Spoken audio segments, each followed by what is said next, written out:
Disparition du petit Émile, de nouvelles fouilles en cours sous une dalle dans le hameau du Haut-Vernay.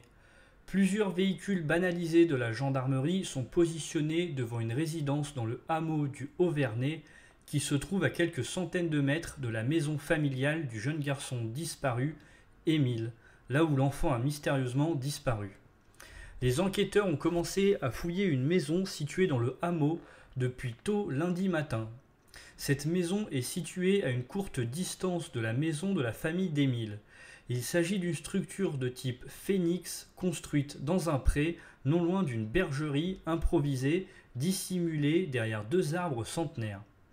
Des véhicules de la gendarmerie sans insigne sont garés à proximité de cette résidence. Un camion transportant des débris de construction a également été aperçu sur les lieux. Les enquêteurs munis d'un marteau-piqueur sont actuellement en train de détruire une grande dalle en béton qui avait été posée pendant des travaux réalisés par une entreprise de construction cet été. Quelques jours après la disparition d'Émile, un sonar avait détecté une anomalie sous cette dalle. Par conséquent, les enquêteurs avaient immédiatement entrepris de casser une partie du béton afin d'éliminer tout doute. Cependant, des recherches complémentaires sont maintenant en cours depuis plusieurs heures. Une source bien informée qui suit l'affaire de près indique: c'est toute la dalle qui est actuellement en train d'être détruite, sa superficie est importante et cela pourrait prendre toute la journée. Cela pourrait-il marquer un tournant décisif dans l'enquête? Un magistrat interrogé par BFM répond: cela dépendra de ce que nous découvrions. Nous n'avons actuellement aucune certitude, nous assistons pour l'instant à une tentative de lever des doutes. Il semblerait que cette maison appartienne à un couple résidant dans la région de Marignane, dans les Bouches-du-Rhône. Ils sont des habitués du Vernay depuis longtemps et ont récemment fait appel à une entreprise du sud de la France pour effectuer des travaux sur la propriété, travaux qui ont duré plusieurs mois.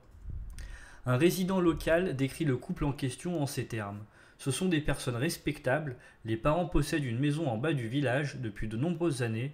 Auparavant, cette résidence appartenait à un agriculteur du Haut-Vernay qui est toujours installé dans la région de Seine depuis sa retraite. Cet agriculteur a été longuement interrogé par les enquêteurs la semaine précédente, durant un entretien qui a duré 2 heures à la gendarmerie de Seine-les-Alpes. Il a été question de sujets personnels tels que le nom de ses parents, ses habitudes, ainsi que ses opinions sur divers individus. C'est une procédure qui semble loin d'être isolée car de nombreux habitants sont régulièrement interrogés. Même François Balic, le maire du Vernay, a été entendu pour la première fois à la gendarmerie de Seine la semaine dernière, tout comme une trentaine de ses administrés. Le parquet d'Aix-en-Provence, contacté à ce sujet, a refusé de faire tout commentaire, se contentant de déclarer que l'enquête et les investigations se poursuivent, selon le procureur Jean-Luc Blachon, sans donner plus de détails. Merci d'avoir suivi cette vidéo, j'espère qu'elle vous a été utile. N'hésitez pas à liker, partager, commenter pour le référencement, à vous abonner à la chaîne, nous sommes de plus en plus nombreux, à activer la cloche pour avoir une notification lorsque je sors une nouvelle vidéo. Passez une bonne journée ou une bonne soirée, à la prochaine!